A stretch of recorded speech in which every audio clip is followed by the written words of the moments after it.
Pak Ganjar, ini pertanyaan saya terkait UKT yang mahal itu. Kampus memang seharusnya merdeka dan memerdekakan.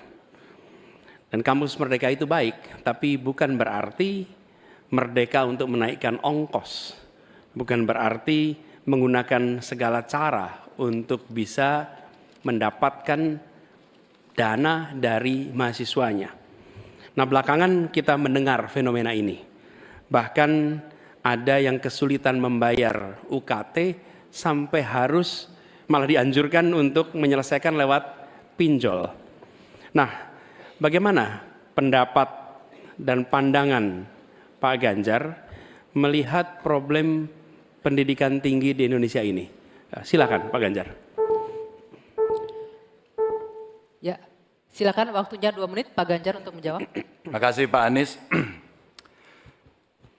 Yang pertama, hentikan liberalisasi pendidikan. Hentikan hari ini. Berikanlah kepada para mahasiswa kita proporsi yang benar.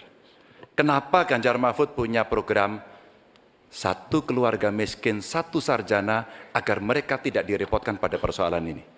Dan Pak Anies tadi betul, ikhtiar para mahasiswa hari ini agar dia tetap bisa sekolah adalah ngutang.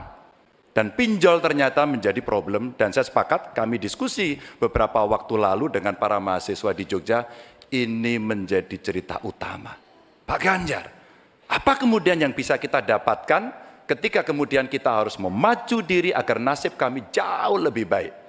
Karena kami tidak bisa mendapatkan akses yang mudah di situ. Saya ingin mengangkat kembali sebenarnya. Dulu era senior-senior saya, senior-senior kita saya kira, termasuk kakak saya sendiri, dia punya KMI kalau tidak salah waktu itu, Kredit Mahasiswa Indonesia. Dan kalau tidak salah kakak saya sampai hari ini ijazahnya tidak pernah diambil juga. Karena itu dia lulus menggunakan kredit yang sangat murah, diberikan skim oleh pemerintah, dan modelnya seperti Yarnen, bayarnya setelah panen. Panennya apa? Ketika dia sudah lulus. Maka liberalisasi yang mesti dihentikan ini menurut saya mesti juga diimbangi dengan proporsionalitas kepada mana yang mampu dan mana yang kurang mampu.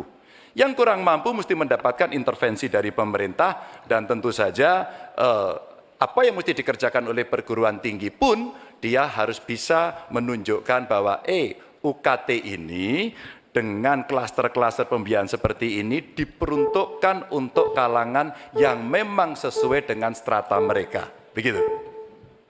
Cukup? Baik. Saya berikan kesempatan berikutnya untuk Pak Anies menanggapi jawaban dari Capres nomor 3, 1 menit, silakan dimulai dari Anda bicara. Ya, terima kasih. Bagus Pak Ganjar. Kami teruskan. Jadi kami melihat pendidikan tinggi sebagai supplier pembentukan kelas menengah Indonesia. Negara harus menempatkan pendidikan tinggi itu sebagai eskalator sosial ekonomi. Jadi kalau cara pandangnya begitu, maka biaya pendidikan tinggi ada 2 penyedianya. Satu orang tua, satu negara. Nah, unsur negara harus lebih besar. Negara ambil alih biaya itu. Bukan justru malah dibebankan ke universitas. Supaya apa? Dosen, pimpinan universitas bekerja pada pendidikannya, pengajarannya, penelitiannya, pengabdian masyarakat. Biayanya negara yang masuk. Ini sebagai investasi. Nanti negara itu dapatnya pendapatan dari mana? Ketika mereka menjadi kelas menengah, mereka bekerja, mereka memberikan pajak bagi negara, tapi bukan pendapatan ketika mereka sedang sekolah. Jadi negara menciptakan universitas sebagai eskalator sosial ekonomi. Itu kira-kira juga dilakukan.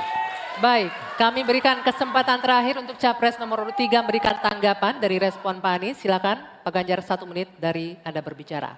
Kalau kita ingin membangun dan basisnya adalah sumber daya manusia, saya kira tidak boleh diingkari bahwa betul pendidikan adalah investasi. Jangan dihitung-hitung sebagai sebuah kos.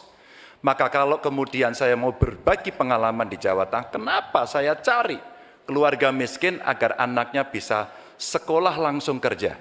Kami mulai dari SMK karena alhamdulillah kami mampu untuk mengcover itu. Ada SMK Jateng, mereka sekolah 3 tahun dan lulus. Kami ingin tingkatkan ini. Kemana? Ke perguruan tinggi. Agar mereka kemudian bisa jauh lebih baik lagi. Dengan cara itu, ruang-ruang publik kehadiran negara khususnya dalam bidang pendidikan inilah yang bisa kita berikan kepada mereka. Hari ini yang kita tuju adalah bagaimana kebijakan ini berpihak kepada yang lemah. Apakah itu si miskin, apakah itu kelompok perempuan, apakah itu penyandang disabilitas. Sehingga mereka bisa mendapatkan akses pendidikan tinggi dengan murah. Download Tribun X sekarang. Menghadirkan lokal menjadi Indonesia.